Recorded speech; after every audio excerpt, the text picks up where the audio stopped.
This is Lionel Smith with Sense Memory, and today we're going to discuss a perfume that has quite a history. This perfume is called L'Amant by Coty, and it was created in 1927 by the House of Coty, and the man who created the House of Coty was Francois Coty. Now, the history of this perfume is tied up very closely, inextricably tied, and as a matter of fact, in more ways than one would imagine, to this perfume, Chanel No.5. So, what is the story? Well, the story is that Ernest Beau, who created Chanel No.5, began his career in Russia and created a perfume that was inspired by Houbigant's Quelques Fleurs, and he was experimenting with a kind of formula similar to that and introduced aldehydes to it. The Russian Revolution happened. He ended up in Paris. That perfume recipe came with him to Paris, and he worked for another company which later was bought by Coty, and he had that recipe in their records there. So when he left that company and moved over to work for Coco Chanel and created Chanel No.5,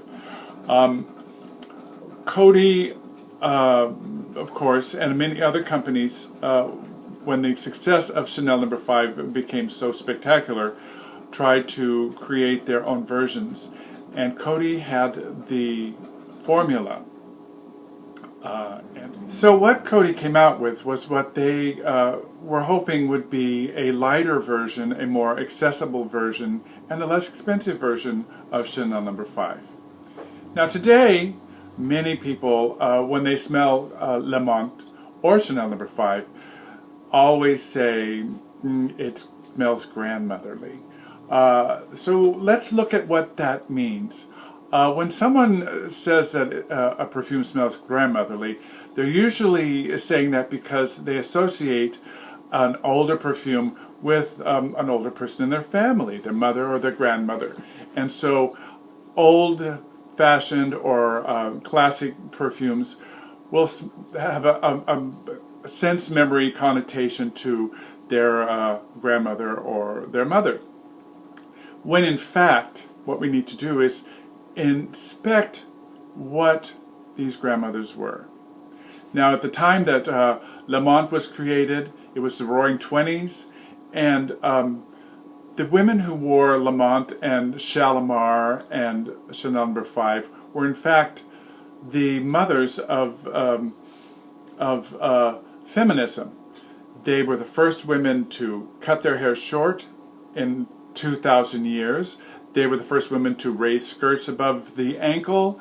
They wore stockings that were rolled down. They wore makeup for the first time, because before the 20s, makeup was only for prostitutes and actresses. And they drank and smoked and were liberated for the first time from many of the constraints prior to World War I. So then, what happened after that? These party girls, these fun girls, these very young and exciting girls ran smack dab into the Depression. And they buckled down and showed what they were made of and kept their families together, kept everything going, and got through the Depression, only to run smack dab into World War II. What did they do? They kept the home fires burning. They built ships to fight in the war. They built tanks. They worked in factories.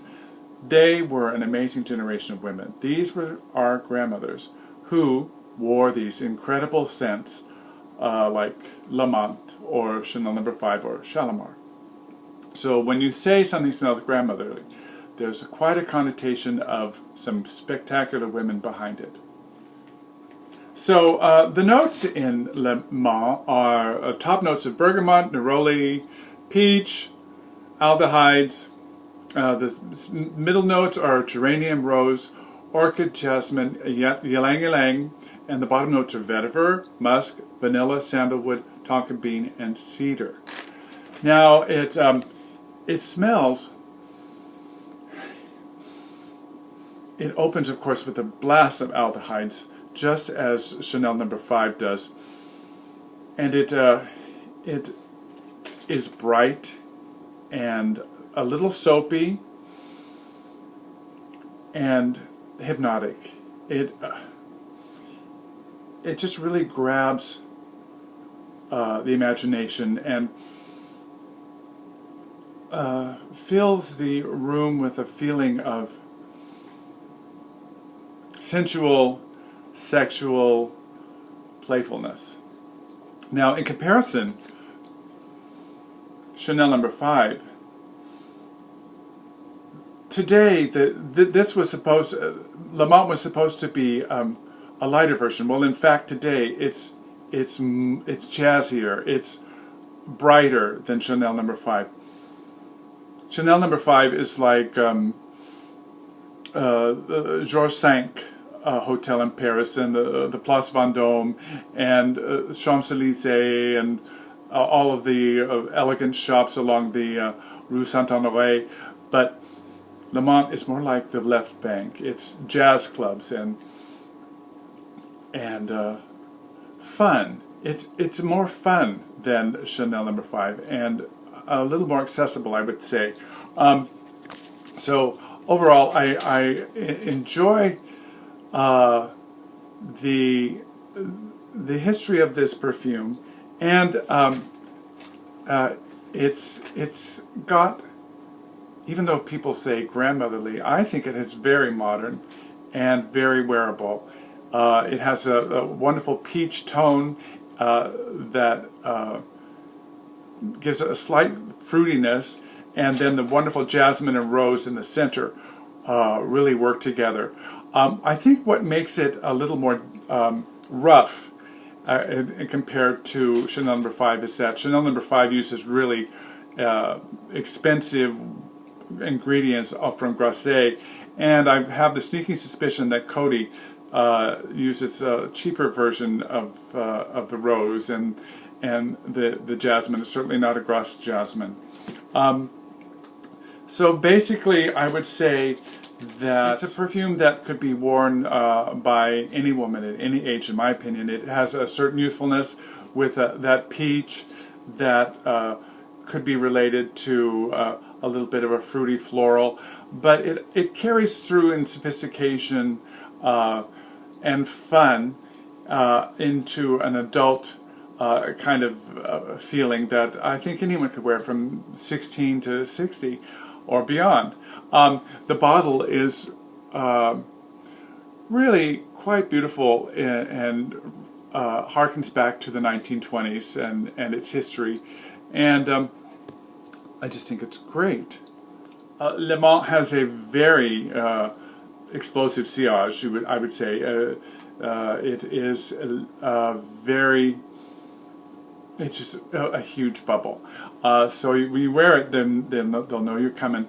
And it lasts a really long time. I would say up to 8 to 12 hours. It just goes and goes and goes. It's really a powerhouse.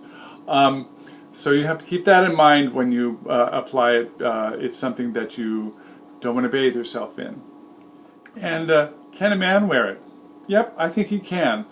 It has that vetiver in the bottom that butches it up a little bit, but not. It's not. I wouldn't say it's a perfume for every guy. It's for a guy who has confidence and a little adventure in his heart, and is willing to step out of the box now and then. So there we have my review for Le Mans, an affordable classic that I think should be explored by everyone who really is interested in perfumes and the history of perfume and scent. This is Lanier Smith saying, remember, wear what you love and not what they say you should like.